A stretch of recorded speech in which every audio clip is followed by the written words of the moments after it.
Welcome to Beyond Synth. Please note, Beyond Synth is an explicit program and may contain inappropriate language. Listener discretion is strongly advised.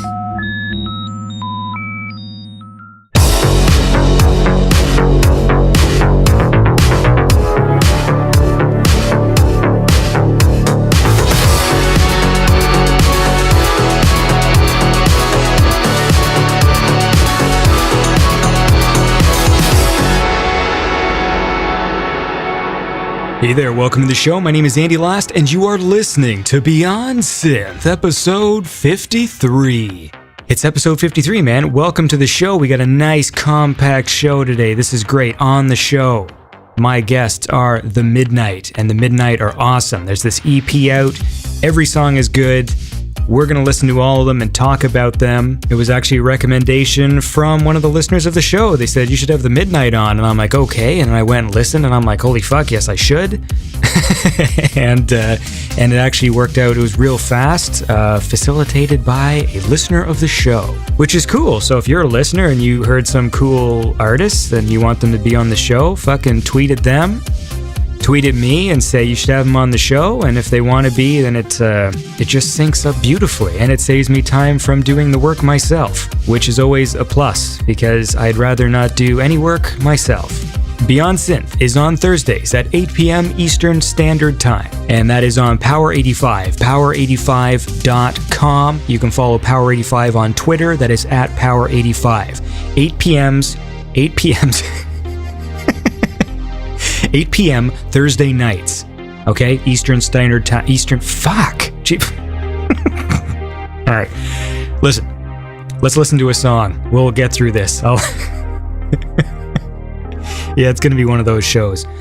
Here's a cool track from Dance with the Dead. It's a nice short one, cinematic track. This is from their new album, The Shape, and this is the intro song. It's simple and dramatic and awesome, and this is There's a Storm Coming by Dance with the Dead.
And that was Dance with the Dead with the track There's a Storm Coming. Super cool track. And if you like Dance with the Dead like I do, because I play them a lot on the show, they're coming up in the next few weeks. I had a cool chat with them, and that's going to be coming up in a few weeks' time. And we go through their catalog, and they're cool guys. So look forward to that show. Now, what the fuck was I saying before I started playing that? Right, Beyond Synth is on at 8 p.m. Easterns on Power 85.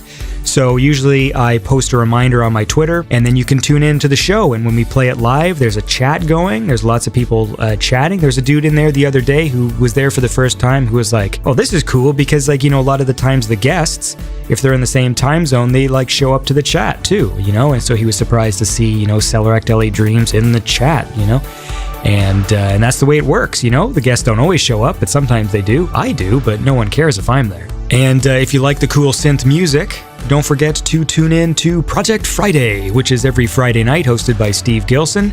It's a cool playlist of awesome synth music. He scours the globe looking for cool music, and he plays it on his show.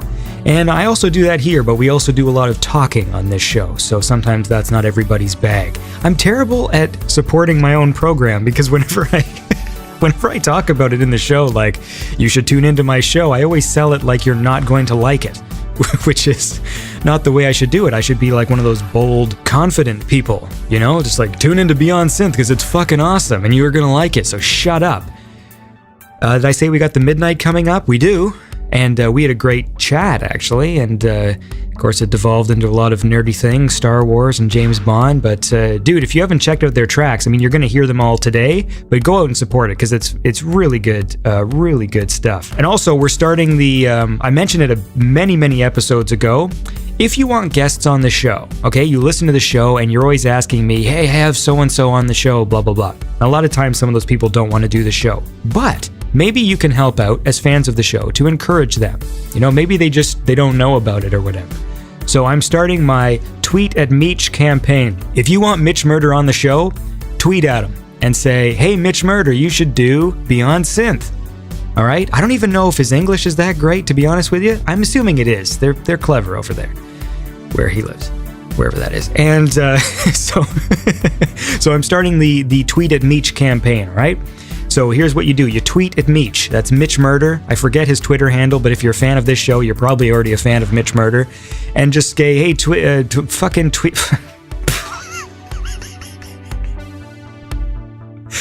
Yeah, and maybe we should start a campaign to replace the host of this show. All right, listen.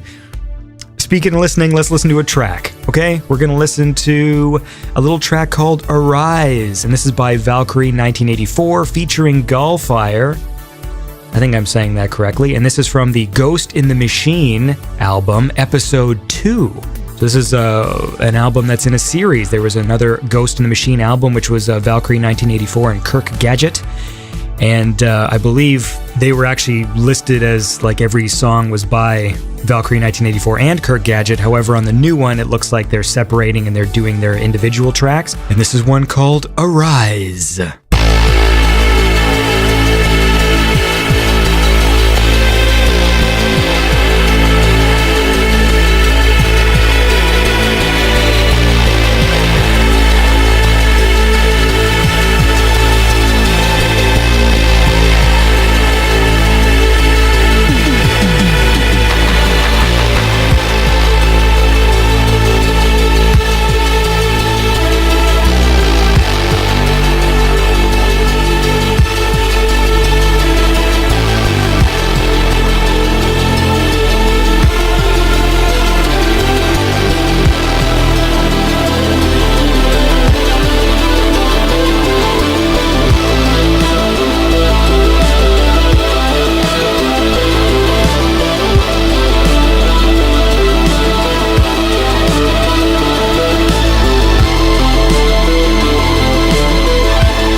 And that was Arise by VALKYRIE 1984 featuring Gullfire from Ghost in the Machine, Episode 2. That's a cool track. I will have VALKYRIE 1984 on the show sometime. He lives in my city, so it only makes sense that we should probably hang out and record a chat, and so we're going to do that. Now, I told you, this show is really, really compact, so I'm not going to fuck around here. I'm just going to go and do what I got to do. So we are going to open the mail sack. Ye faithful listeners writing to the show, hoping that your note gets picked from us. All right, and this is the mail sack, everyone's favorite mail thing. Where listeners send in mail, and I'm going to read some now. So this is a message from Arjen, and Arjen says, I think I'm saying that correctly. I hope I am. Arjen, I think you've written to the show before, right? Sure you have. He says, okay, I should preface this because I'm going to be doing like an arcade review series on the show. I keep talking about it and I haven't done it yet, but I'm going to play old arcade games and like do reviews and stuff. And Arjen says, I have 2 mail sack brawler recommendations for you and your son. Dungeons & Dragons Chronicles of Mystara Collection by Capcom and Double Dragon Neo. I've been playing both recently with my son, he is 4, and had a great time. The soundtrack for Double Dragon Neo is by Jake Kaufman, is amazing as well. And he posts the link to the Mango Tango track off the Double Dragon album. And then he says Dungeons & Dragons was a PlayStation Plus game at some point, so you might already have it in your collection. Greetings, Arjen. Well, guess what, Arjen? I'm way fucking ahead of you, buddy. So, I completely agree with you. And yes, I do have them on PlayStation because it was PlayStation Plus, but I did play them years ago when I went through and it had like a crazy MAME, and by multiple arcade machine emulator. When I discovered it and when I discovered those games, they're really cool arcade brawlers because they're more detailed. You can, you have like an inventory system and stuff, and the graphics are great, and there's like 6 characters you can be, and they're really cool games. So yes, I will. Once I start playing the arcade games and doing reviews, I think I'm actually going to avoid the games that are typically really good because I kind of want to find hidden gems, but obviously I'm going to enjoy myself a lot more if I actually play good ones, and these ones are great. And Double Dragon, like the new one, I really liked. And I really like the soundtrack, and I've actually covered that exact song that you sent in before. In Season 1 of Beyond Synth, I did an episode with Sunglasses Kid and Hoo Ha where we were talking about some of our favorite tracks, and this was the track I mentioned. And I reached out to Jake Kaufman to be on the show, and I don't think he cared about that too much, but he did give me permission to play the song, and I did. And it's a great song, and I think Jake Kaufman is another guy I'm going to hound in the future to be on the show, and maybe he probably doesn't want to do it. No one actually wants to do it. It's a stupid show. I mean, again, here I am, great at selling my own program. But yes, Arjen, thank you for your email, and I totally agree with you. Those are both excellent picks. And now, let's listen to a song. And I'm going to preface this. Sometimes people send me tracks. I really want to support them. I really appreciate what they're doing, but it's tricky. And the 2 genres that are really tricky for me are horror music and ambient music. The reason being, those are just tricky songs to play in like a music show environment. You know, like we're sitting there having fun banter and you know, doing fun segments and stuff. Then to cut to like a 6-minute song, like an ambient song where it's like, yeah man, this is a fucking great show. And now here's 6 minutes of the same 3 notes played really slowly, you know, on some synth pads. Like, that music's great. I like ambient music. I think it's great to work to, but it's just difficult to play on the show. And horror music is another one where I want to support it, you know, horror synth music soundtracks and stuff, but it's tricky for me because sometimes they're just difficult to play on the show. So I'm going to play one now. This is a great set. I'm so sorry. I'm going to play a track by a dude called WEREWOLVES in Siberia. Sort of in the same vein as like your Protector 101s, you know, it's like it's horror, it's like a horror soundtrack. And this is a track called The Dead House End Credits Theme off the Dead House album.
And that was Werewolves in Siberia with The Dead House and credits theme. Look, it's a cool song. Definitely check this guy out, Werewolves in Siberia, if you like that sort of horror kind of soundtrack stuff. It's really cool.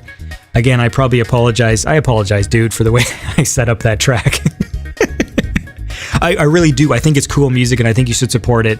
I just want to make it clear that, if people send me this sort of music, I do listen to it and I just always go, like it's so tricky to play in a show, even though I'm listening going, this is really cool music and it should be, people should listen to it. What else should people listen to? Oh, how about this?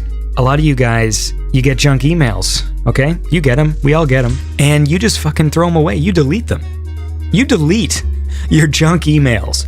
With all the amazing creativity that goes into these fucking things, and you're like, fuck you, junk. Well, not me, man. Not on my watch. I like to read my junk emails. And the little segment we like to call Andy Reads His Fucking Junk Emails. Here we go. It's time for the part of the show where everything gets tough. 'Cause no one likes junk emails. We don't like junk emails. But when Andy gets junk emails, he reads them out loud on the show. Our 80s Top. This email is titled, My Good Friend. My name is Henry Addo. I am a newly promoted branch manager of a bank here in Ghana, West Africa. I feel not quite safe discussing this business with you through this internet method. Why? Because this transaction is very important business and must be treated confidential. Though using this medium of internet has been greatly abused, I still chose to reach you through it because it still remains the fastest medium of communication. I got your information during my search through the internet. So what I love about this is, a lot of times in these junk emails, they will actually name where they work and then give it the initials so that it sounds official. They'll be like, we're from the, the National Bank of Fuckheads, and then it's like the NBFH or whatever, And what I love about this one is that he doesn't even bother. He's just like, I just work at a bank, It's in Ghana. It may interest you to hear that I am a man of peace. And okay. It may interest you to hear that I am a man of peace and don't want problems. I only hope we can assist each other. If you don't want this business offer, kindly forget it, as I will not contact you again. I have packaged a financial transaction that will benefit both of us. As the branch manager of the bank, it is my duty to send in a financial report to my head office in the capital city, Accra, at the end of each year. In the course of last year, 2015, end-of-year report, I discovered that my branch, in which I am the manager, made excess profit of $7,500,000, which my head office are not aware of and will never be aware of, because what bank keeps track of its money? I have since planned this fund in a sundry account. As an officer of the bank, I cannot be directly linked to this money. So this informed my contacting you for us to work together so that you can assist me and receive this fund into your bank account in your country for us to share. I am offering you 40% of the total fund, while you keep 60% for me in your bank account until I join you in your country for the sharing investment of my own share of the funds. Or better still, we can go into a joint partnership venture. I will appreciate it very much. Who does?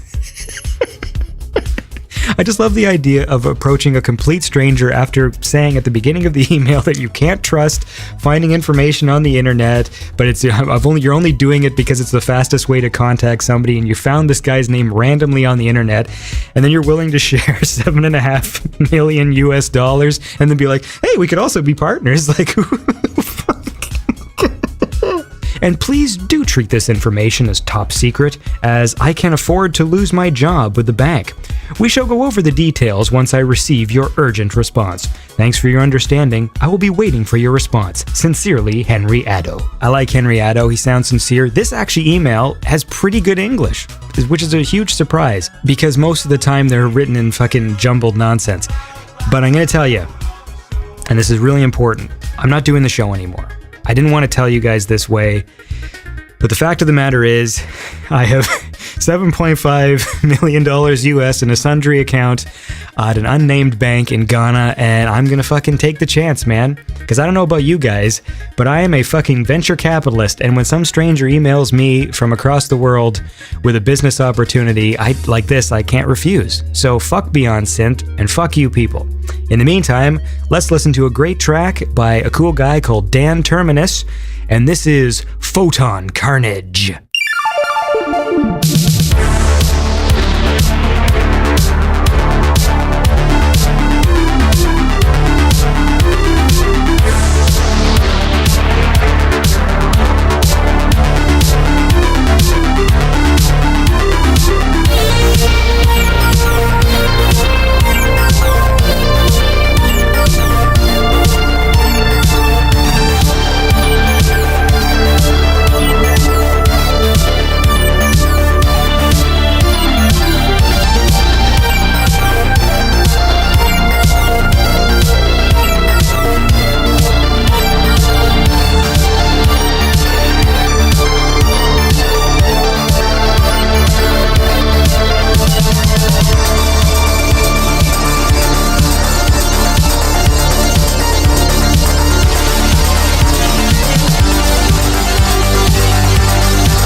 And that was Photon Carnage by Dan Terminus off the Stratospheric Canon Symphony the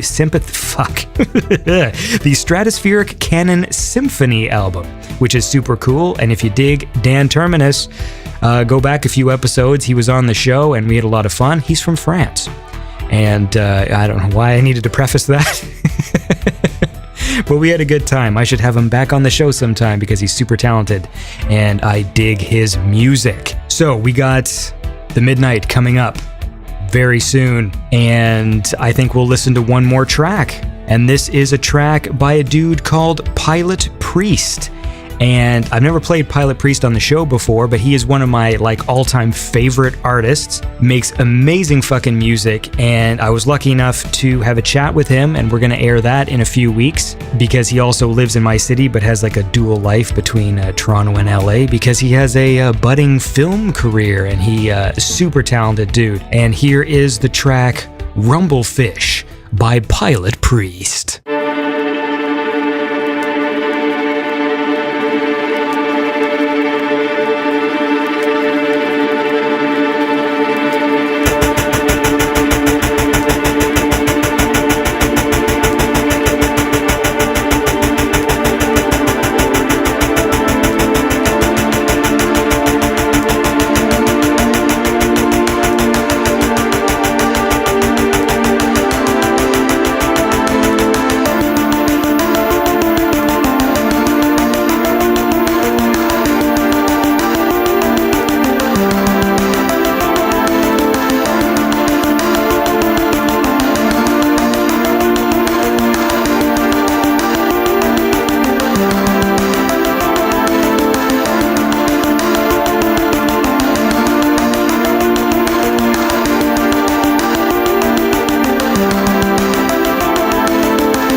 and that was Pilot Priest with the track Rumblefish off the original motion picture soundtrack. And if you haven't heard this album, original motion picture soundtrack, do yourself a favor, follow the fucking links on my SoundCloud page and check it out. There's like 30 songs on it, and it's really great. It's one of my favorites. When I discovered that album, I was like blown away by just how great the music was and that there was just so much of it. It's really, really cool stuff. So check it out. And what else is there to say? Nothing. Let's now go to my interview with The Midnight. This is a great talk, and these dudes are super talented, and you are gonna love it. So here they are. Here is my chat with The Midnight. All right, so let's fucking do this here. And you can swear, if you like. I swear a lot, so that's great. Cool. Yeah. Love it. This is fun already. All right. So, what's going on? Is someone being murdered? I hear. It's just New York. I was gonna say it's actually pretty constant. It's hard to find, even a 45-second window for silence for recording. Yeah. You'll hear that siren throughout the interview. If you listen closely, it's featured on every single song on Days of Thunder. It's a trademark. All right, and I am here with The Midnight, which is Tyler and Tim. Tyler, how do you say your last name? Is that your real last name? Tyler Lyle, yes, Lyle. Yeah. Tyler Lyle. There's sort of a flow to that name. Yes, it's phonetically weird. Tyler Lyle. Yeah. If you're in the South, it's Tyler Lyle. So, I don't know. Yeah, it's a weird name. And of course, Tim, how do you say your last name? McEwen? McEwen. Yeah, it's Scottish. Explain your background, Tim. I'm from Denmark originally. I'm born and raised in Denmark. My dad is Scottish, but moved to Denmark like 45 years ago or something. So he's been there for a while. So I'm born and raised in Denmark. So that's why the Scottish last name. But I live in Los Angeles. I lived in England for a while. This is why my accent is all messed up. When we first started talking, because I don't actually know too much about you guys, and so I was trying to place your accent, and I'm just like, what? I wasn't expecting you to sound like that. So I don't even know where I'm from anymore. I'm like, what? But I live in Los Angeles, and that's where me and Tyler met. But he lives in New York now because he was in LA at the time. Almost 4 years ago. So why'd you leave? I got married. My wife got a job in New York, and I thought, well, yeah, I'll just go with her. Yeah, I miss LA. LA's great. I lived there for about 4.5 years. So where were you from originally? Originally, I'm from the outer suburbs of Atlanta, Georgia. So how are you feeling about the weather then? You've had quite a little shift. Yeah, it's been pretty shitty. Not as shitty as Toronto right now, though, it seems. You guys have it a little bit worse. Last winter was atrocious and horrible, and that was my first winter outside of Southern California for a while. So I was very bitter about everything. But I feel better now. The winter has been kind of a slow go this time, and I've been much happier. So talk to me then about The Midnight. So you guys met in LA. Why did you meet? You gonna take this one, Tim? Well, it was a publisher that set us up for a session because we're both songwriters and we produce and write for other artists as well as Tyler has always been an artist and put out stuff under his own name and written for other artists, and I have been producing for and writing for other artists for a long time as well. So we were set up as just kind of a regular session to write for someone else, and then I remember Googling his name right before the session. I was like, oh, this guy's awesome, and I love the lyrics, and this is great. So went down and we just clicked, and I remember just started playing some chords on the piano, and he was like, I like that. And then within probably 10 minutes, he had written the first two verses for We Move Forward, which is one of the songs on the album. So that's kind of what started we didn't know if it was going to be The Midnight at that time. This is like almost 4 years ago. So that was kind of what started our relationship, and we became good friends. And yeah, there was a chemistry in the studio, and we were both at a point, I think, where you were like, let's just kind of not write for anyone specific. Let's just write what feels good. And that, looking back, probably was because we had The Midnight to do. You know, it was out there in the ether waiting for us to do it. So what was going on for those 4 years then? So we met, that's like 2012, like around May, I think it was. Mm-hmm. And I was over here from Denmark. I was gonna move here, but I was here for 3 months on it's called a tourist visa. So I didn't have my visa, so I could legally work and live in this country and make money. So I was just here on, quote unquote holiday. So obviously I was having sessions and stuff. That's where we met. And then I went home around the summer, like June, I think, for about, I think I was home for about 4 months, 3 or 4 months, waiting for my visa to go through. So I finally went through and I came back on like October, I think it was, 2012. And then I was sort of back and I was busy working for, writing for other people. And so that was before we even knew that we were going to do something called the Midnight. It was going to be kind of 80s synthwave. And that's why the We Move Forward actually sounds a little bit more progressive house and slightly more, I guess you could I wouldn't call it hard, but like the drums are a little bit more, slightly more I tried to add some 80s elements to the drums, but that's why that sounds a little bit more housey than maybe the other songs do. And then it was really, we loved writing together, but we didn't know what we were writing for until I think it took I think we did Gloria. This was also the second session we had. We did Gloria. We did the chorus for Gloria. It was like an idea that Tyler had, and he had I just changed the chords and we kind of tweaked the melody a little bit, and then that was like a chorus. We were like, we don't know what the fuck this is for, but we like it. Yeah. And then like a year or I think it was about a year later, we wrote the verses, or he wrote the verses, and kind of I built the track, and we're like, this is awesome. What is this? We don't really know. And that's where the kind of 80s synthwave kind of retro feel started to take shape. Sorry, my dogs are playing in the back. We've got a little puppy here. She's crazy at the moment. Blue, chill out. All right, bro.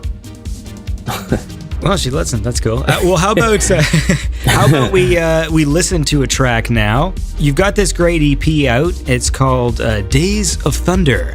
Every track is good, so we're just gonna fucking work our way through it because it's a good time. So this is the first one. This track's cool. It's called The Years, and then in brackets, Prologue.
And that was The Years by The Midnight.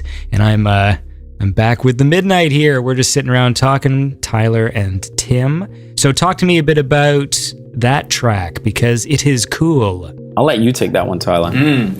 Did we start with lyrics, or did we start? You had a track, right, Tim? Yeah, I think the chord progression and the little sort of like it's almost like a Japanese, or like the sample or whatever. bagpipey kind of, yeah. Yeah, I had like a rough idea, and then basically I played for Tyler, and you basically took it and run with it. Yeah, it's kind of a weird song. That's why we call it the prologue. There's no real chorus. It's just kind of an AAA format. But yeah, I mean, really, it's a song about my wife. We moved in together in Santa Monica in, I guess, 2012, and a lot of the lyrical content is just sort of about us meeting, and yeah, that's where that came from. Well, that's cute. So who does the singing? Yeah, that's me. That's Tyler.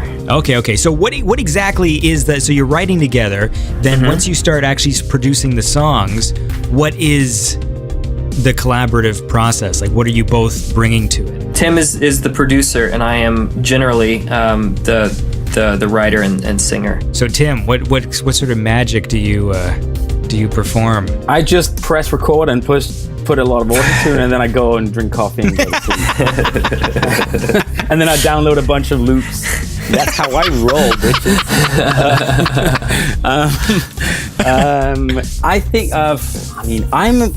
I'm such a like horrible perfectionist, and it's like a gift and a curse, I guess. It's like Tyler is so amazing, and he's so like, he writes so naturally and also very fast. So that's what's so fun about it. I can just play 4 chords, and he's like, oh, I like that. And then I'll just sit and look on Instagram, and then 5 minutes later he's got an amazing verse and a great idea for a chorus, and it's like, great, let's record it. It's very easy. So how we generally work is we'll do it, it's harder to get in the room when he lives in New York and I'm in LA at the moment, but how we do it whenever he comes over here, and when he used to live in LA, is I would just kind of play something rough, and then he would write to it, and we would record it, and then I would take it and work on the tracks for forever and ever and ever.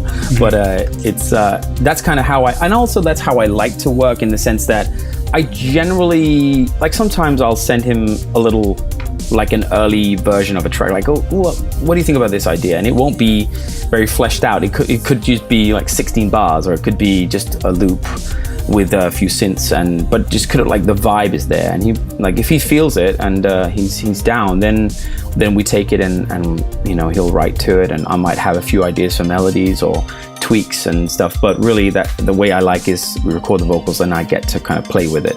It's easier for me to see where the song should go once I have the song, and once I have his vocals, and then I know how to wrap it, what kind of close to give it, if that makes sense. That's a wonderful metaphor. How is your distance now that you are spread across the country here? How has that affected the way you guys work? It's Tim sending me passive-aggressive text messages about when I'm coming to LA, and me sending passive-aggressive text messages about when he's going to finish the production. Exactly. That's basically our life, the other day I sent him this idea, and I was like, so we should record the final vocals for this song or whatever. He's like, I will when you finish the tracks. I was like, oh, super burn. It's okay. I mean, to get the final vocals, we'll want to be together. But we've done one day where we've written over FaceTime, and that was pretty good. I think we can do it again. True. And the way we worked before, when you lived here, I mean, it wasn't like we were in the studio 3 days a week. It was like once every 2 months or whatever, because we're both busy, and I generally, producing is maybe just inherently slightly more time consuming than writing per se, but than our writing for sure.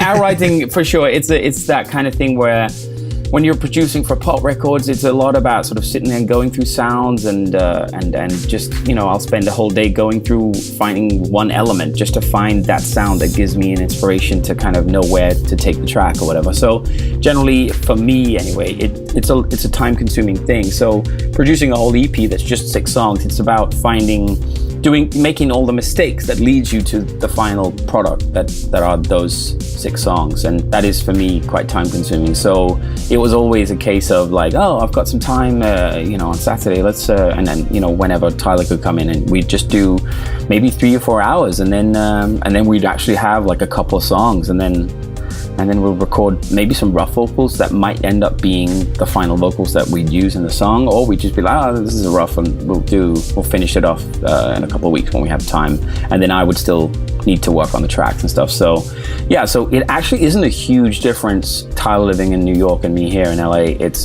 just a case of having to you have to plan it a little bit more. You can't just do it, you know? So then before, when you guys had this sort of place, were you meeting up at each other's places, or did you have like a central kind of studio location that, I mean, for essentially like recording vocals and stuff like that? Yeah, we mainly recorded at Tim's place in North Hollywood. Once or twice we did a session at my place on the west side, but yes, Tim has a very nice studio. So then now that you're in New York, do you have to set up a studio for yourself here that's comparable, or? I have an SM7 microphone and an Apollo Twin audio interface, so that's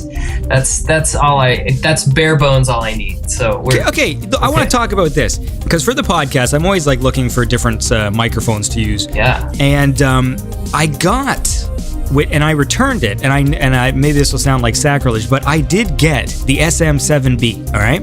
And everyone says it's the fucking best mic ever made, and Michael Jackson, and blah, blah, blah. That's the selling point of that microphone. So what is up with that fucking microphone? Because like, it's a dynamic microphone. But it requires so much preamp. Yeah, that's true. And so there's like this hidden cost with it. Like I don't have like a huge budget for recording. And it sort of frustrated me a bit that I had to pay, like, you know, I'm in Canada, right? So it was like, you know, like $500 for the mic, or like $450 or something. Right.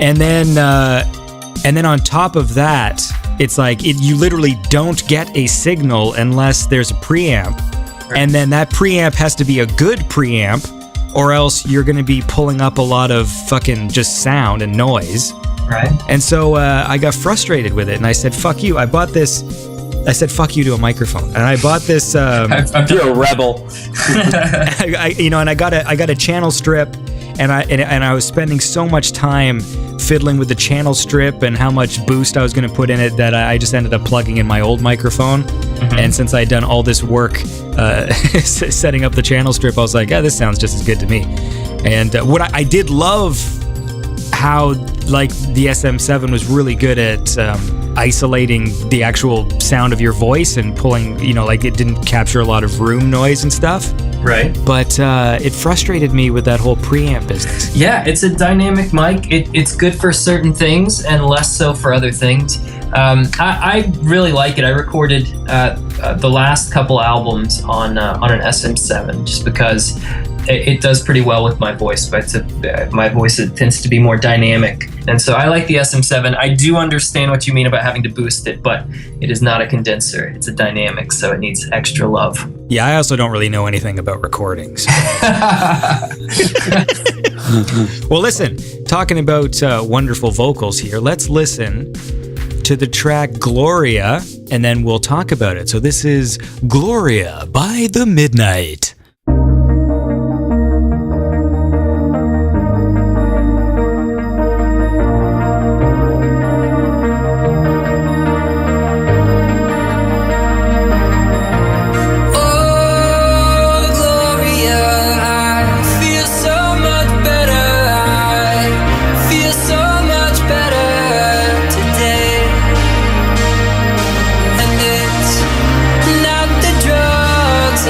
And it's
build a fire and can't stay warm. The only secret to make it through is to take what's in front of you.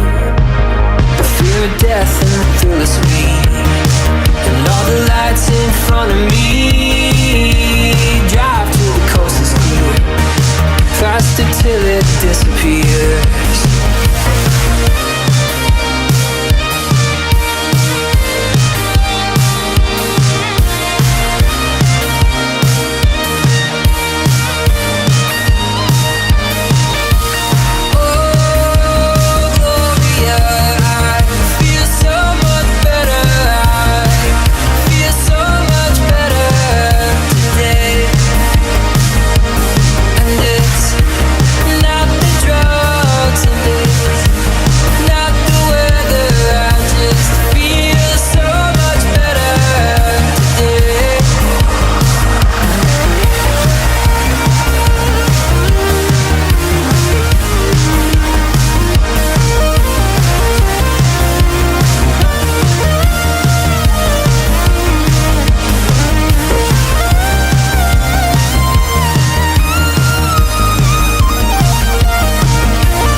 And that was Gloria by The Midnight, and I'm still joined by The Midnight here. That is Tim and Tyler. So talk to me about this track, man. It's good. It's got a catchy hook. Who is Gloria? We don't know. A lot of my ideas, so I have a process. Every day I write 3 pages of just nonsense into a book. And after a while that accumulates, and whenever I get in the room with Tim, invariably I open this book and try and find a rhyme somewhere in it. And that was the case with Gloria. Oh Gloria, I feel so much better. It's not the drugs and it's not the weather. I just feel so much better today. And I thought that was silly, and so we ran with that. Well, it's a good track. We should talk, I guess, about your vocals now, because they're very good. Oh. You got a good voice. It's nice and clean and clear, and it helps the catchy hooks. I'm not really very good at using musical jargon to describe things I like. I usually just say I like them. But, cool. Because people were sending me tweets, they're saying like, oh, have The Midnight on. Oh, that's cool. That's not the first time that's happened, because I think even Arcade High told me that like last year. He's like, you got to listen to The Midnight. I'm all right, fine. Cool. And then I did, and I was like, oh shit, like this is fucking really good. Like the production's really good, and the vocals are really good, and they're catchy songs. Like I said before, like this Days of Thunder EP, it's like, it's all good. That's good to hear. Thank you. Do you do vocal exercises? I do when I'm on tour, because it puts just a very specific kind of strain on your voice. But usually, no, I should be doing vocal exercises every day, but I don't. You knew that thing that Andy Serkis did when he played Gollum, where he had to like drink honey all day, or like warmed up honey solution to help your throat? Yeah, that was on the rider for the last tour. Throat coat. I drank it every night. Was that an actual thing? Yeah. throat coat? It's an herbal tea. It's got some stuff in it that I don't know what it is, but it works. It makes your voice a little bit better. It's I don't know. It's healthy. It's good. Does it actually help you if you don't need it? Like, is it something you have to take because you're straining your voice, or if you were about to sing, would you like take a glass of it? And I think of singing like the ability to get to my lowest note and to my highest note. If I have a little bit of extra room on the bottom or the top end of that, then I have a little bit more flexibility, and I would say that that's what it does. So it's not like I'm sick, I need it. It's more like it just kind of helps round out the voice. And then you slowly start to realize that you've become addicted to it. Well, there are a lot of other real drugs that singers get addicted to that help do that. So you know, until you start taking the oh gosh, I've forgotten the name now. But yes, I was on tour with a singer who had graduated from throat coat to these steroids. So. Well, there's nothing quite like the improvement you can get in your vocals by smoking crack. Hear, hear. That's a true story. So when you say you're going on tour, I mean, what are you doing? Who's this with? So Tim and I are both professional musicians. I am a sort of a singer, songwriter, folk guy naturally. When I was in LA, I wrote a lot more pop songs for my publishing company. But yeah, I'm like an alt country Americana singer-songwriter kind of dude. And I released an album last year called The Native Genius of Desert Plants, and I toured for about 6 months on it. And now I'm back in the bedroom writing more songs. So how do you, I mean, when you're saying you're jotting stuff into your book, is that stuff that's just general things that might go in either direction as far as like your musical projects? Yes, yeah. There are a couple kind of projects that I work on. The Midnight being one of them. The Midnight's kind of a special way of writing songs. It's very visual. Instead of telling a narrative like I try to in some of my other songs that are a little more like alt country leaning. The Midnight is just an excuse for me to kind of get into visceral images. How about you, Tim? What do you mean? Just how you doing? No, what's up? No, same question, because you guys both have these sort of like kind of side things going on, or this is the side thing to your main thing going on. So talk to me about what you do. Totally. Now I know what you mean. So really, this is what I would love to be my main thing. You know, what pays my bills is kind of writing and producing for other people, for, you know, pop artists and stuff, which I love. I'm a huge, I listen to all kinds of stuff, but I've always had an affinity for 80s music and grew up listening to Phil Collins, and Toto is one of my favorite bands, and Police and all that stuff, Michael McDonald. But I also grew up listening to James Taylor and Pat Metheny and Rage Against the Machine and Blackstreet. And so I don't really have any genre I don't like to listen to. But The Midnight is definitely where I feel I can completely be myself and be free and kind of not, you know, all the things you can't get away with when you're producing a Jason Derulo record. You can do that. I can do that with The Midnight. So that was really my mantra. I had to really, with this first EP, I had to really, every time I was like, oh, is that too much? I was like, you know what? Every time I'm thinking, is that too over the top? Then I'm going to add 50% more of whatever it is I'm doing. That was my key. I wanted it to also be very clear about what it was. And that's maybe going back to your previous questions about what were you doing for 4 years since you met 4 years ago. That kind of it took a few years just to kind of, we had a few songs and we kept writing new things, and it took a while for me to figure out what is this? How do I package this thing that we are? And then we only found the name right before we put out the EP, I think.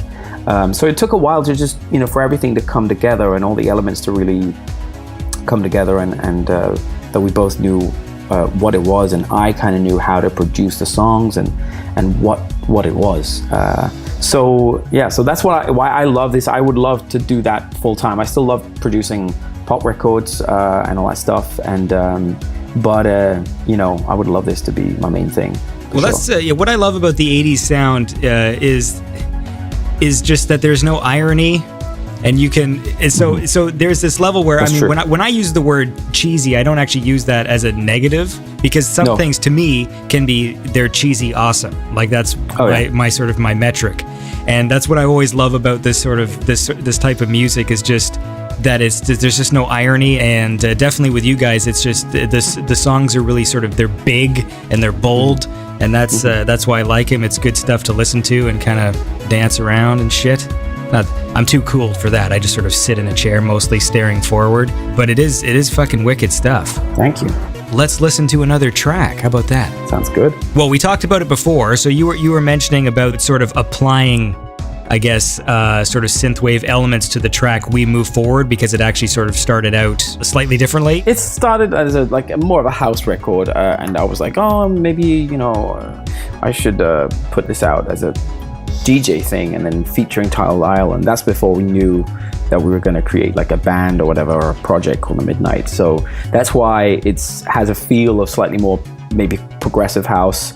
So yeah, I just tried to apply a few more retro elements to it. Especially the kick drum has a bit more of a clicky sound than it did originally, and little things like that. Well, let's check it out, man. This is "We Move Forward" by The Midnight.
follow her anywhere.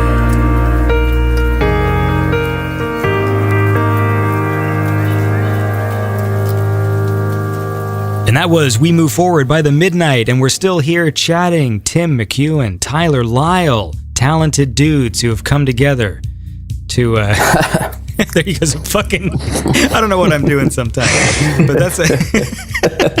Neither do we.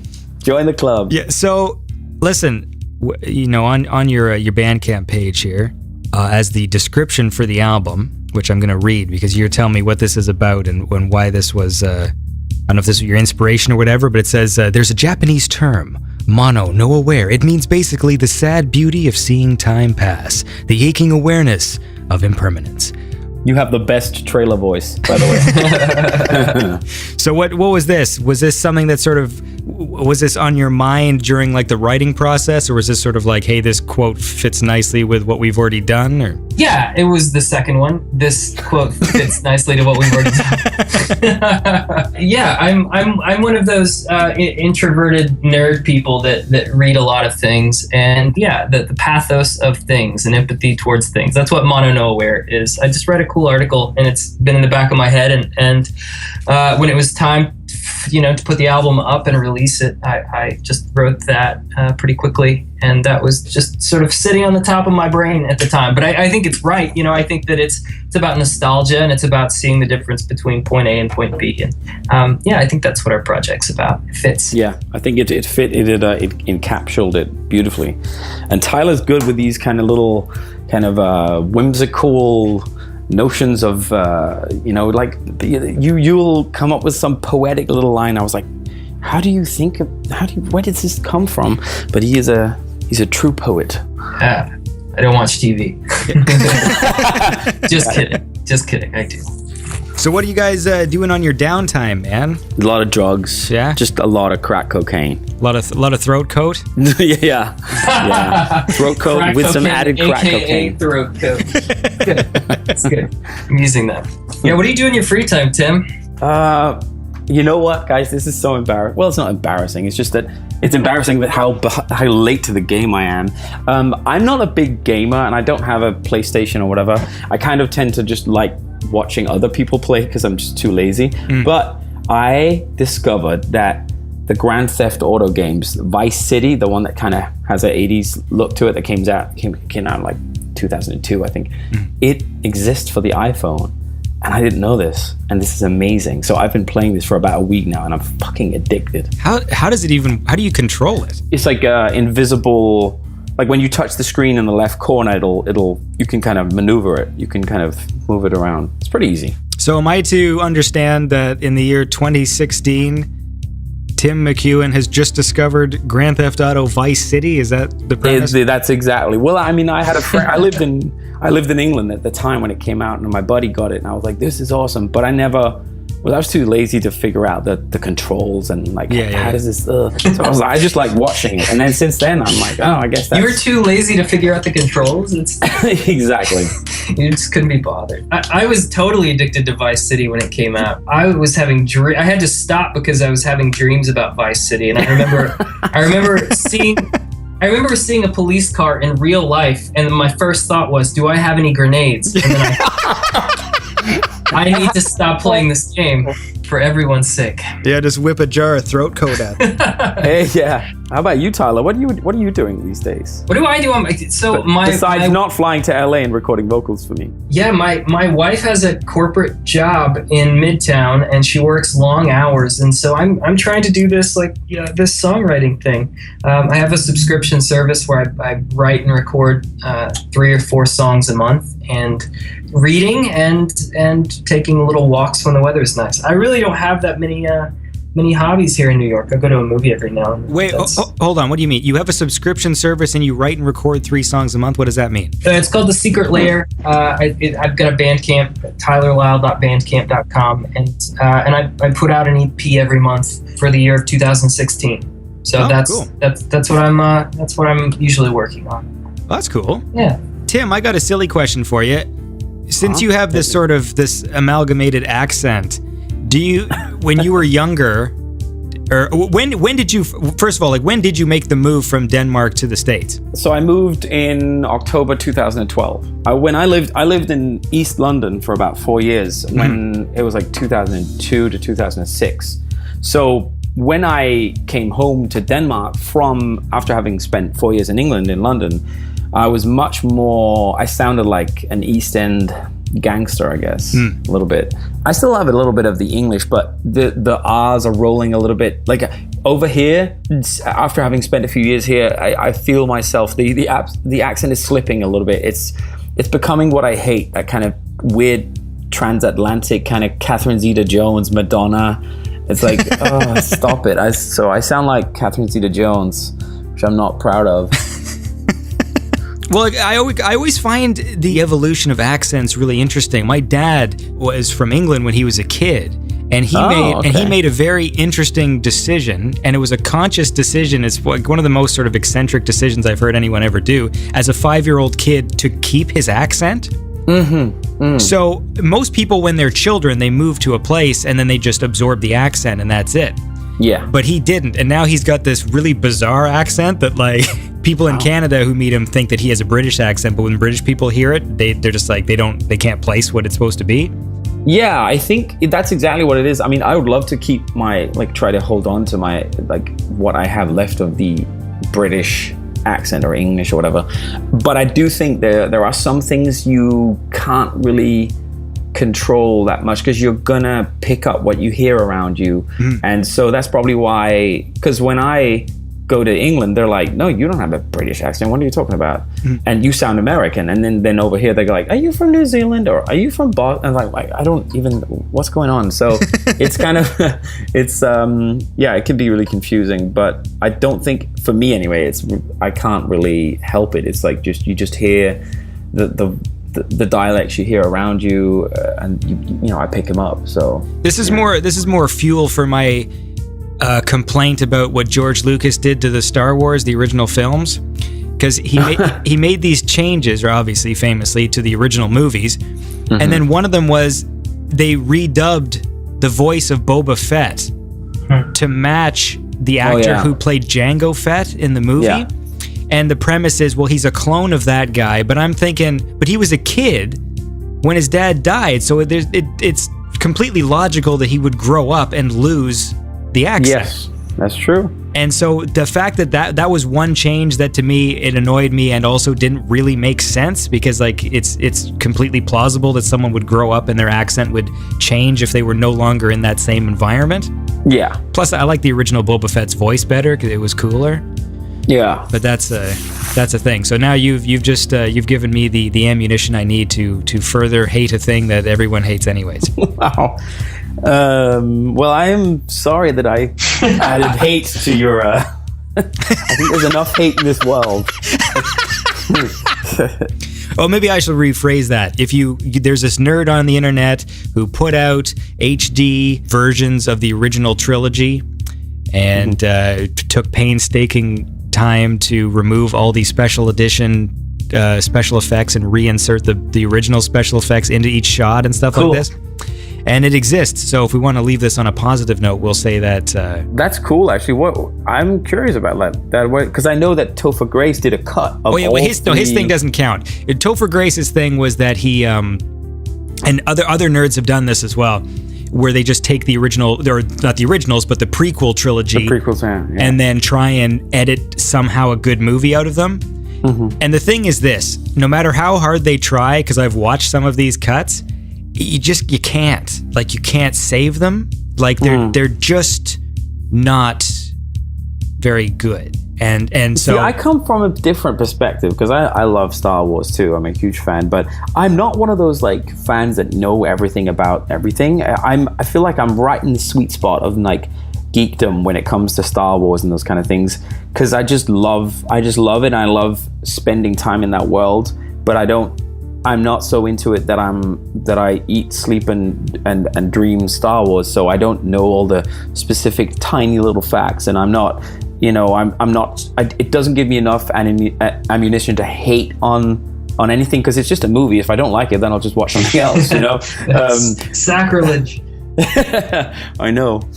But I like it. I like spending time with the prequels. I like some scenes. I like the world. So they're never going to be the original trilogy, but I still can, if they're on TV, I'll still watch something. I like the Revenge of the Sith as the best one. It's definitely the best one of the prequels, I think. And I like most of that movie. I think my issue is just when you have something, because I'm not one of those, again, the originals always exist. So, when remakes of movies come out, I'm not one of those guys that complains when RoboCop remake comes out or something, because the original RoboCop is still there. And so it's like, this new movie's not going to be great, but it's like, I can just go back and watch the other one. The issue I've always had with Star Wars, basically with George Lucas doing the changes, is that he's actually denied people the ability to watch the original cuts. Yeah. Which is, and that to me that's basically the problem. Because if you preferred those versions, now he's sort of sandwiched in new special effects and basically made it where he's pulling all these connections to the prequel movies that are tonally very different. Yeah. And so it's just a weird thing historically for cinema for all sorts of reasons. And also, if you look at it from a, sorry to cut you off there, Andy.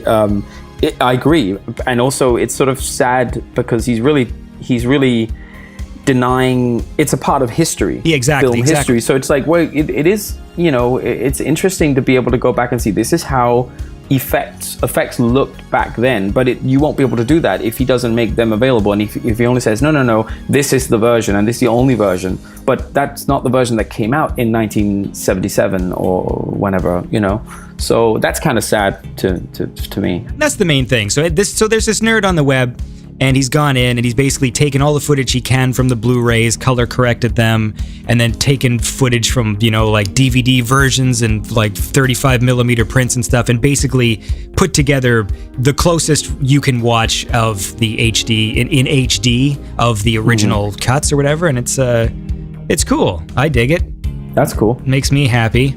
So then if you're not that huge into Star Wars, so you don't know the names of all the bounty hunters in Empire Strikes Back that are there? Sadly, no. I know there's Bosk. Yeah, that's what I was just going to say. Sadly, no, huh? You just pulled Bosk out on me here. That's an IG-88. And I know that's like a robot-y good-looking guy, isn't it? Yeah, he's the tall, kind of skinny robot. See, if you say them, I'll be like, because I'm a huge nerd when it comes to podcasts, and one of the podcasts I listen to is called Geek Out Loud. I love it, and he's awesome. A guy called Steve Glawson from the Deep South, and he's a mega Star Wars fan, so I get all my facts from there. So I'll know references, and I've watched the Clone Wars and stuff, but I'm not.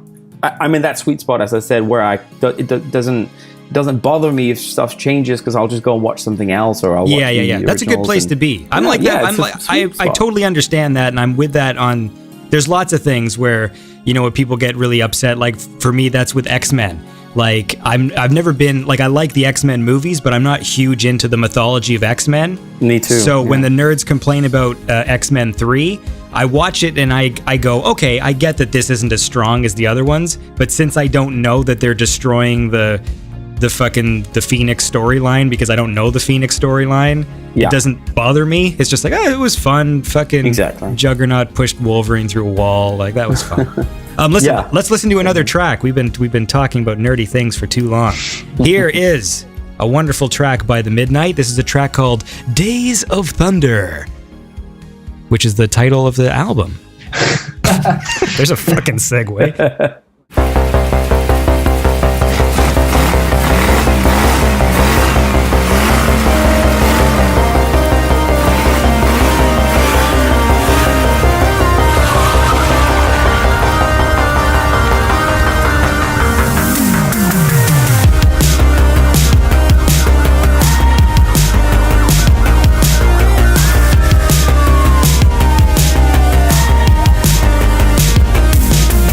Love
was an escape plan, was an open handout. It's a dog from hell, it's a dream you sell, it's an epitaph, it's a photograph.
All right, and that was Days of Thunder from the album Days of Thunder by The Midnight. And we're still here with The Midnight, Tim and Tyler. And that song has some fucking saxophone going on. Yeah. Who's playing the sax? This is my buddy from Denmark. He's an amazing musician. He's called Thomas Edinger, and he's incredible. And I just reached. He was in LA recording for another Danish act that's actually doing quite well in the States at the moment, called Lucas Graham, and they were in the same studio complex as me. And I was like, "Hey, bro." So he was in LA for a couple of days, and we were gonna catch up. And I was like, "Do you have time to come in and lay some saxophone down on this track I have?" And so we spent a couple of hours trying to come up with. I knew I wanted some kind of saxophone lick there, and I didn't know exactly how it went. So we spent a good while trying to come up with the right lick, and then I just kind of, honestly, the last part where it kind of goes into this solo part, that's just one take. Like, the guy's incredible. So I just did a bunch of takes with him, and then I just took. I think I took one of those takes, and it was just that was a solo, and it sounded incredible. Yeah. So he's amazing, and he will be on the next EP as well. Ooh, exciting tease. Yeah, EP or album. It might be a full-length album, actually. Ooh, even more exciting tease. Mm-hmm. Well, that's cool. So, Tyler. Yes. You've been sort of quiet through this Star Wars discussion. What's your nerd thing? You got to have something. I grew up watching Star Wars. I like Star Wars a lot. You know, I read half of Heir to the Empire or whatever the book was when I was like 12. And now it doesn't even count. And now it doesn't even count. It's called Legends or something like that, isn't it? It's called, like, they changed the term for the expanded universe. It's called something else now. Is it called Legends or is it called something? For me, when it comes to certain nerdy things, if it's a movie franchise for me, it's only the movies that really count. Mm-hmm. Even when I'm a huge nerd about something. So for instance, like, I'm a big Doctor Who fan. Right. And to me, it's a television show. And so even though I'm this big fan of it, I never really got into reading the novels or the comics or the books or whatever, because to me, it's just like, it's the show. Like, that's the only thing that really counts to me or is, you know, quote unquote canon. Right. And I've always felt the same way about Star Wars as well. Like, even when I watch the cartoons, like my son watches Clone Wars and stuff like that, I watch it and I'm like, okay, but to me, in my head, it's like, but this doesn't really happen because this is, right. These are cartoon characters. Like, these aren't the same, even though they're the same characters, and technically it's like, this is what happened to Anakin when he met Master Plo Koon, or whatever the fuck the characters' names are. It's Plo Koon, bro. Oh, Tim. I'm sorry. So that's always been a thing with me. So for me, it's like the movies are the only things that count. And because my son watches that show, and it disappoints me a bit that he's getting into this program where the only resolution is watching that third movie, because that's where all the characters are going to die. Right? Like, you know, Dooku and all the other characters who have stupid names that end with the ooh sound. And I remember trying to show my son one of those edits just to, you know, just be like, well, if you like these characters, you might as well see what happens to them. But he didn't care for it, which was really interesting because he's like 5. And he was discerning enough to he's just like, this is stupid. And he turned it off. He didn't like when they were having the lightsaber battle in the volcano. Right. Because it's a little over the top. Is what he said to me. That's intense. That's a big. Yeah, he turned to me and he's just like, you buying this, Dad? And I'm like, fuck no. That's fine. Fuck no, son. So how much? Sorry. Tell me something. No. I have nothing really to add today. I mean, the Star Wars universe is big, and I'm not a smart nerd. I'm a sit at home and listen to podcasts nerd. So I only got a little into the Star Wars thing, but I loved. I'm happy that it's being rebooted and done right, and George Lucas is sad about that. Yeah. It was a lot of fun. It was a fun movie, man. I saw Deadpool. That was a fun movie. Deadpool was awesome. I enjoyed that a lot. It was a lot of fun. And then I finally got around to watching the latest James Bond movie, which wasn't so fun. Yeah, it was. I had fun when I watched it, and then I haven't had the desire to go back and rewatch it like I did with Skyfall and so many others. Yeah, like, I'm a big James Bond fan. Me too. And I like them all. Like, I will even watch Moonraker and I just love the cheesiness of them. Yeah. And I don't know why. It's a weird thing, the new ones. It's like, it's kind of cool when they rebooted it with Daniel Craig, that they're trying to actually make them like good movies, as opposed to because the other ones aren't like, I love James Bond, but I don't really necessarily think that they are good movies. Like, they're not serious movies. They're kind of corny. There's always been this cheeseball element to it, and which is awesome. Like, I love it. Like, James Bond brings a smile to my face. I just love the cheesy fun aspect to them, and I just felt like the last one, it's like I felt like they were just trying to make like a movie, like a better movie than they sort of ended up making, but then it just sort of was kind of slow and long. Yeah. And lots of drawn out scenes and not as much action. And I felt Skyfall was the perfect blend of like making a beautiful movie. Like, the cinematography was awesome. Right. The song was great. But it still had a lot of fun, cool action scenes. Yeah. And Casino Royale is a great movie too. Oh yeah, Casino Royale is good. I mean, that one actually is. Sorry to cut you off there, because now I'm gonna show you my geek. No, but that one is actually because I've read all the books, and that one is the closest to the book. It's the books aren't really cheesy kind of fun. They actually are very tonally very much the same as the movie Casino Royale. They're romantic, but they're very kind of you hear a lot of James Bond's inner thoughts and his thought process, and I love that. It's very sort of internal, and I love that. It's so sick. It's quite dark, but it goes off the rails a little bit in the movies. Oh yeah. But that's the thing too. I mean, even there's only a few where I'm like, okay, like I feel like Pierce Brosnan got saddled with some bad ones. Yeah. But I love GoldenEye. Like I've always really liked GoldenEye, and I think Tomorrow Never Dies is all right. But then, like the next one was boring, and the next one was like the stupidest film ever made. But it's still sometimes fun to watch. The World Is Not Enough. Yes. World Is Not Enough is the one. It's actually got a really fun opening. There's like this boat chase with this chick that's like really over the top. But then that's the one that's, and then it just gets really boring. And they wasted Robert Carlyle.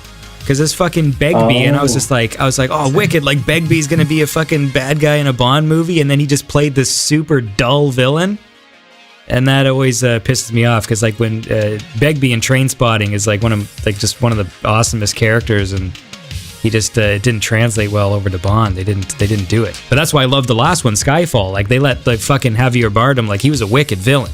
Right. Like they really let him be awesome, and like what a fucking, that was great. But he still played it with some sort of humor. He had a little bit of warmth in it. Like there was a bit of humor in the way he played it, and I thought that was cool. No, it was definitely, it was good. That was another thing, too, about the new one. I wasn't mad on the song. Oh, God, no. Right, no, I didn't like that the one. song either. Now, having seen the film, I think the song is appropriate. Like, because I was just like, this is kind of like this long, sort of meandering song. Doesn't really have a strong hook or chorus. And then the movie kind of felt like that to me as I watched it. So I was like, okay, this is fine. Because maybe had they done a really great big opening, it would have like oversold the movie. And then when it would have felt like mismatched. Yeah, I hear you. I hear what you mean. I think about, it was a bit of a controversy that they didn't use the title of the film in the song. And I don't know, it's that would be, I was thinking about writing for that, that would be a difficult title to have a song to write for. Yeah, I guess, Spectre, how would you do it? I don't know how you do it. I think that what bothers me is sometimes there's these issues where people complain about stuff that they clearly don't maybe have a sense of the history of the franchise or whatever. Because I know that was the thing. Like, well, they didn't use the name of the song. I'm like, well, they've done that before. They've done that. I was going to say that. Nobody does it better. Yeah, exactly. Like it's happened. So it's not that, to me. My only issue was just that it just was lacking the energy or something. It was just very, I don't know. But yeah, how would you do Spectre? Like, how do you sing that word and make it work? I don't know. You're the singer here, man. You got to figure it out. Come on, man. I want you. I would change it to whatever the title of the song actually is. What I'm trying to think what rhymes with Spectre. Hector. Sector. Hey, there you go. Mortal Kombat. Sector is not a sexy word to sing. Yeah. No, it's not. And neither is Spectre. Yeah. Phil Spector. I'm just saying stuff right now. Yeah, we're just doing some free association. Are you just looking at stuff and saying them out? I got this picture of Phil Spector as my desktop wallpaper, so I'm just. Yeah, exactly. See, this is brilliant now, right? The wheels are turning. Keep saying words, guys. I'm coming up with titles for the next EP. Well, here's what we're gonna do now, man. Speaking of cool things, this song, "Kick Drums and Red Wine," which I love just those words. I love this chorus, but I love this idea. So I guess this is one of your like notes in your book. It was. Yes. Yeah, it was. And I like it. It makes me happy to listen to. So we're gonna listen to this one right now, and then we'll be back with the midnight. This is "Kick Drums and Red Wine."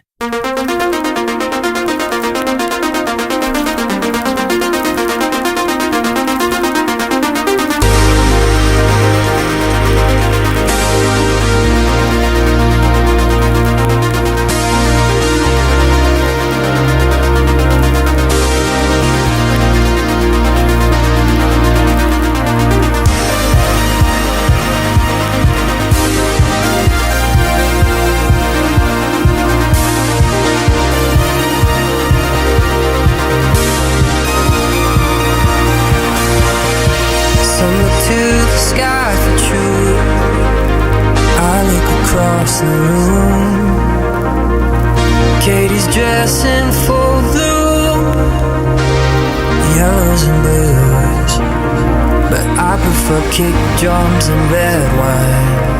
I prefer kick drums and red wine. I prefer kick drums and red wine. I prefer kick drums and red wine.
Some people fight it with devotion, some with gold and some with bourbon.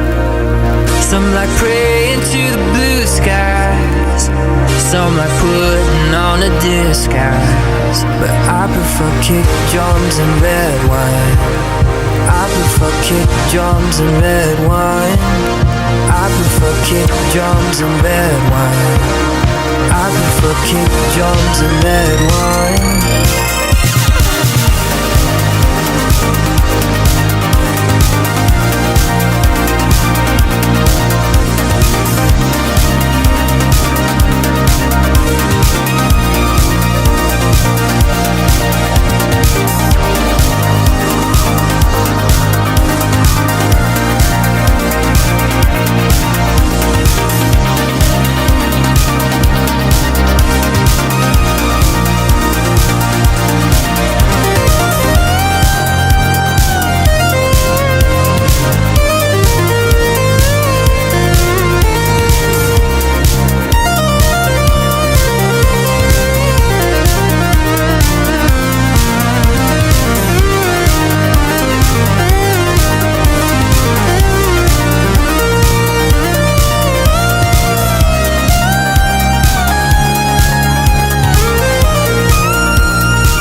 prefer kick drums and red wine. I prefer kick drums and red wine. I prefer kick drums and red wine.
And that was Kick Drums and Red Wine by The Midnight. And they're still here, man. So talk to me about that song, Tyler, the singer of The Midnight. I'm the wrong one to talk to about this one.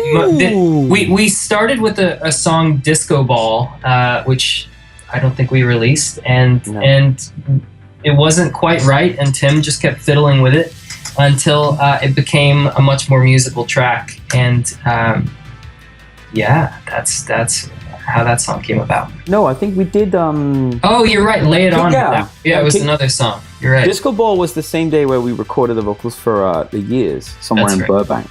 You're totally right. And the Kick Drums and Red Wine was originally, you had like a tagline called some like, what was it like? Lay it on me. Lay it on me. Yeah. It's And like then, kind of a blues song. Yeah, and that was kind of this. I think it might have been the same day or maybe the same week as we moved forward. So it started out being completely different. And then maybe 2 years down the line, I had sort of done Gloria. We had finished we moved forward, and then that song has been through about 5 or 6 renditions of versions and different chord progressions, different synths, drum sounds. But it's one of the ones I'm the most satisfied with in terms of like what I'll put on if I'm like, because I sometimes put on my own tracks, not because I'm like digging myself, but because it's like it's fun to kind of go back and go, oh, okay, why did I make that choice? And that was a nice synth, I should use that again. And you sort of overanalyze your own stuff, but it's helpful sometimes. But that's the one I'm most happy about, I think, in terms of the vibe and what I like and stuff. But that was hard to get to. That's kind of a tough one to crack, actually, even though maybe it doesn't sound that way. So how does it work then when you're making all those sort of decisions? Like, how does Final say you both just sort of like vote on it? Say like this is the one, or We both have our realms of expertise, and generally when it's a production question, Tim has the edge, and hopefully when it's a lyric question, sometimes Tim gives me some hell about lyrics, and I just have to step back and say, no, this is right. Yeah. He smacks me over the head. Because I hit him. That's how we settle it. so I guess now that you guys are living in different cities, it must make that process a lot more difficult. Oh yeah, You get into way less fights. yeah. I'm less scared of Tyler now.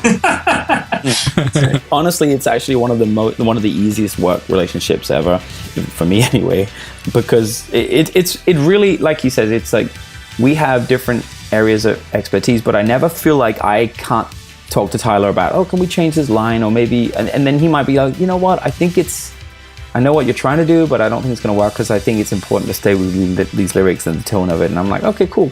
We trust each other. And when it comes to this sound, it's so out of Tyler's sort of what he comes from and what he listens to and what he sort of style-wise is into. So I feel like he trusts me, and I like working in that way where I get the freedom to really just try all kinds of stuff, and I will always know if something is right. That's why it takes a long time for me to really kind of get there, but I feel like once I get there, I'm 100% sure of all the choices I've made, and then I know it's the best it could be. So I think Tyler works the same way in terms of if something's right, he knows it, and he's not going to just bowl over just because some Danish guy tells him to. Yeah. Cool. Well, listen, you happy about it? Did we cover everything? Sure. Yeah, I'm good. Going into this interview, we covered all the Star Wars that you thought was going to be covered. All the Star Wars and James Bond. We didn't talk about Deadpool enough. Go ahead. No, I'm just making shitty jokes. Go on. Actually, I really liked Spectre. I was actually really on board with it. It reminded me of like I the had old fun. shitty 70s. But anyway. It's just a little bit more campy, but I had fun. I mean, I'll watch it again because I'm a big fan of Bond. Like, I will end up seeing it again. I mean, look, if I've seen Moonraker more than once, I'm going to see Spectre again. Like, Yeah. like if James Bond's whole purpose was to keep that girl safe, why would he then go with her to the middle of the desert to the bad guy's base with no plan? Why did he do that? Like, For sure. Well, there's many of those questions. If it's silly, it's he just went there with no silliness. fucking plan. Like, he shows up like, "What are you doing here? I'm going to kill you." No, you're not. And he's strapped into a torture chair. What the fucking like? It True, just and if Blofeld's plan, endgame, was to kill him, well, he's had so many more chances. And why? Like he says, "Oh yeah, I'm the designer of all your pain," or whatever. But that's not true, because if you go back to Casino Royale and you've got the chief, he didn't get to James Bond and kidnap him and torture him because of Blofeld. He wanted his money. That's why. Yeah. You know, James Bond had his money and he was desperate. He was going to get killed. As much as I love when the villains have those elaborate plans and it is funny, I feel like the fact that Blofeld had more than one is stretching it, because he did the chair thing and then he gets away. And so at that point, I'm like, okay, look, Bond just fucking blew up your base. He got away. You know, you just got to kill this guy. And then he literally gives him another one of those, like, timed explosion traps and leaves. And I'm like, I just didn't buy that he would do it again. Like, literally just keep giving Bond the opportunity to leave. I think the issue is, when you try and make the movies, like when you're trying to raise the bar of like the caliber of the type of film it is, it makes those cheesy elements harder to digest.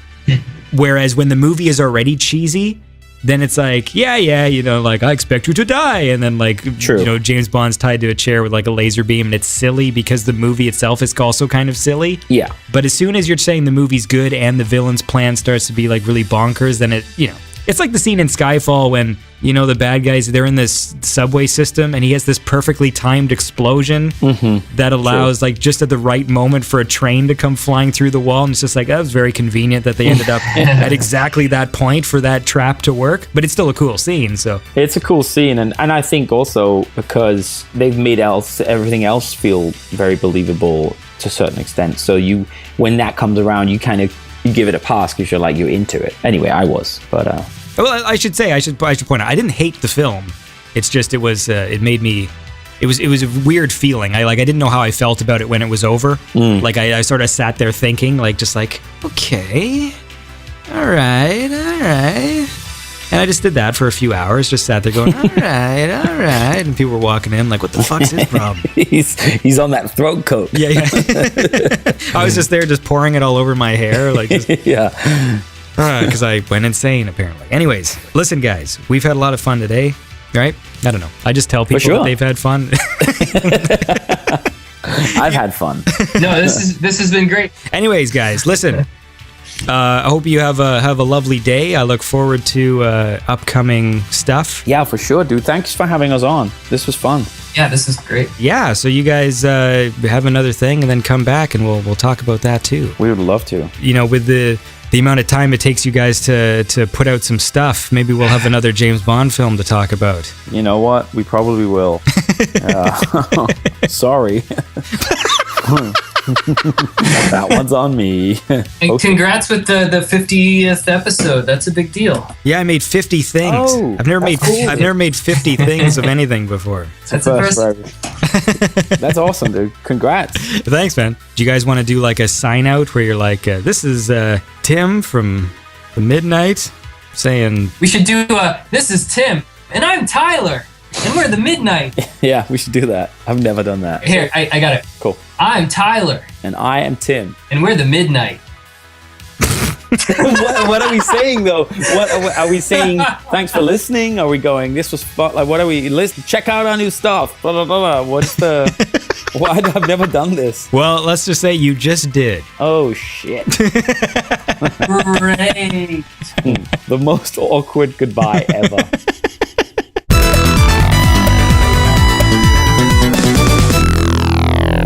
All right, and that was my conversation with the Midnight. And that's the end of the show. I hope you guys had a fun time. I hope you enjoyed yourselves this week. And tune in to the show next week, man. Lots of fun stuff planned. I'm actually really, you know what? I'm super stoked about this season. I think this is going to be like the best season of Beyond Synth. It's already pretty fun. And I've already had a lot of cool people on. And I know for a fact that I've got the next few weeks are all, you know, like fun guests and entertaining shows with great music. So I'm happy about it, dudes. And dudettes. So thanks for listening, and I will catch you guys next week. I'm still looking for a catchphrase, so if you have one, please send one in. This isn't like a comedy bang bang situation where it's going to be different every week. If someone sends me a good catchphrase, I'll just use it because I don't care. I'm lazy, as I mentioned before. Somebody did send me a catchphrase, and this was from Andy Mania, and he says, "Until next week, take it easy, and if you can't take it easy, take it hard." I don't care for it, but I will. I'll say it this week because he did send it in. So, Andamania, this closing catchphrase is for you. Until next week, take it easy. And if you can't take it easy, take it hard. My name's Andy Last, and you've been listening to Beyond Synth. Breaking all the rules with this podcast. I'm already live. Strong night.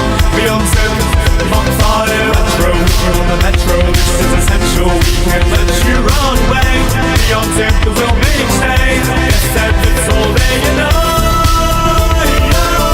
Oh, yeah, powering life. Oh, yeah. All day and night. Oh, yeah, powering life.